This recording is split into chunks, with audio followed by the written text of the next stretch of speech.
Never thinking about my ex-girls, dreaming with my next. You ain't gotta stress, girl, you know you the best, girl. Go and get some rest, girl. World coming from my neck, don't talk that sass, girl. You the star up on the set, you the sun inside my sky, you the fruit inside my eyes. See right through the board, pick the truth right out my lies. Know my actions two-tone, your compassion's too strong. Hello, Olivia. Hello, Rashad. How you doing today? That's good. Are you ready? Do you think that communication is a major factor in relationships? If so, what can a lack of communication possibly cause to a relationship? I think a lack of communication can be very detrimental to a relationship, because if anything is wrong or any pet peeves that your partner has or is doing, you'll never know like what's taking somebody off, what somebody's holding on to, until it gets to the point of them just exploding. So I think that having communication is the biggest part of having a relationship, because you must always understand where your partner is at that moment in time in your relationship. Like, you always have to understand that the way they felt yesterday, and then the progression of how they feel today, and then how they may feel tomorrow, or something that you two could build on, you know? That's how I feel. Whenever we had those different things, whenever you would get upset with me over something and I really didn't know what it was, you would just hold on to it and just keep it within yourself, and to the point where it's something big that I do. Right. And then instead of you just reacting to that in an equal proportionate level, you would just go over the top with it. Yeah, because I feel like sometimes you expect your partner to know like what you want and like what you're thinking, and that's not typically how it is. Especially with men. That's why at first I started off saying men, but I'm not gonna bash men. I know from my perspective, I feel as though most of the time you could tell me that I'm doing something, but I just get so comfortable in our relationship since we've been together so long, to the point where I don't really see that I'm doing it again. Yeah. Or I don't think that it'll be that serious. But just because you told me that it means a certain, that it's your pet peeve or something like that, I try my best to try to at least be coherent to it. Mm-hmm. So yeah. Alright, my question is, what do you consider your biggest downfall in any current or past relationships? And have you made any steps to changing? There's not much you can say. Downfalls. Maybe my stubbornness sometimes. I do know that I can be stubborn. Or I guess another one, I can be very strong-willed. Well, I guess that's a part of being stubborn. But yeah, so I guess my stubbornness, and I can say that for our relationship because we've been together like the longest, so you probably got the good, the bad, and the ugly. But in past relationships, I really can't. Past relationships aren't as deep as we are, but I do feel like that's something I can work on. I can become very stubborn.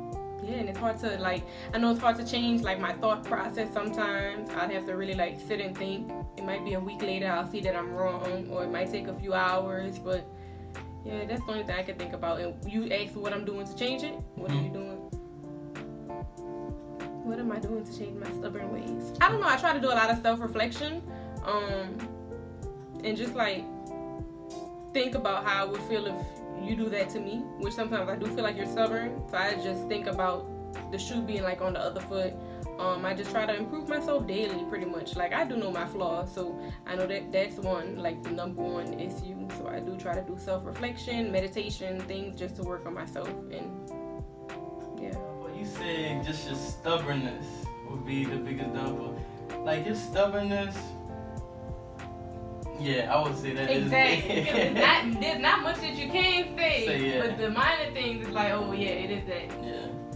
You're down there perfect, but whenever you stubborn, when you're setting your ways, and it's you don't even, I feel as though it's times when you don't take the time out to understand what someone else is saying, just because you feel as though through your own experiences and through what you've seen and read up on, whatever that topic or situation is, you feel as though your opinion is right based on what you know and your experiences, and I feel the same way sometimes, so we just, I guess that's a Leo thing.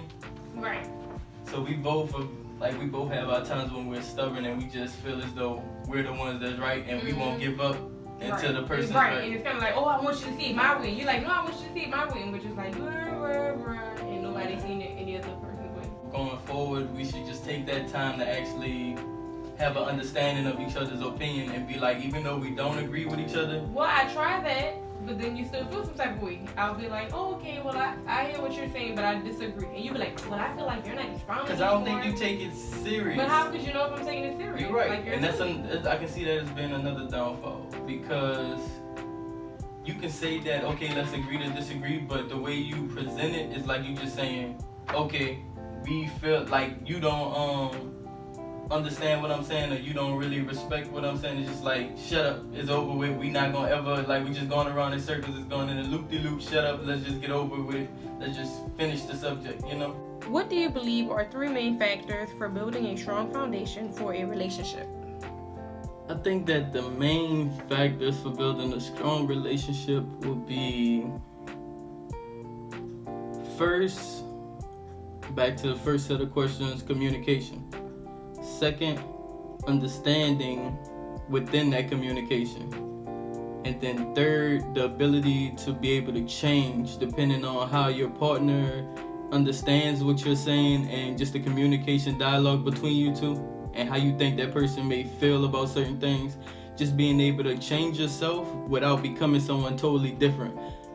Like, stay the person that they fell in love with. Stay the person, like, be true to yourself, but at the same time, have the understanding that this certain thing that I do, or this specific characteristic within myself, I could lose and still be myself, but also have a better relationship with the person I choose to spend my time with. Okay, so my 3 I feel like will be communication, trust, and commitment. Okay. Of course, we discussed communication a couple times before, but I feel like if you're not able to express what you need and what you want out of a relationship, it's not going to work. Whether that be a friendship or friendship to build upon a deeper relationship. I feel like if you have trust, you have nothing. If you don't trust your partner, it's pretty much like a waste of time. That relationship is not going to go far. And lastly, you need commitment, because if ever you lose commitment or you don't feel like you're committed to that one person, your relationship also is going to crumble. And I feel like those 3 are so significant, especially for like a new relationship, because that's what I feel like, that's like the concrete that you're gonna lay. And then once that hardens, then all the other things can come in. Then you could talk about the love, the kindness, all that other stuff comes in after this main foundation that you build during like the friendship phase. Okay. You like that one? Yeah, that was a very good one. But yeah, I think that we do a good job. Whenever it comes to our foundation, like at the beginning of our relationship, there were times where communication was lacking from both parts. Me, I'm a very verbal person. Like at the beginning of the relationship, there wasn't much that I didn't tell you, but I had to change my presentation. So if I had something that I had a problem with within the relationship, the way I brought it out to you, I was very blunt. Mm-hmm. And it was like... You were abrasive. Yeah. Mm-hmm. I was very abrasive with my presentation of just your downfalls, or what I seen as downfalls within our relationships. And I think that you didn't really take it too well. Like, there were times where we both were very sensitive to certain subjects, which I think that now we're very comfortable with each other to the point where you understand, even when I may go back to my abrasive ways, it's not specifically an attack on your character. Right. Yeah. Mm-hmm. Yeah. Never thinking about my ex-girls, dreaming with my next. You ain't gotta stress, girl. You know you the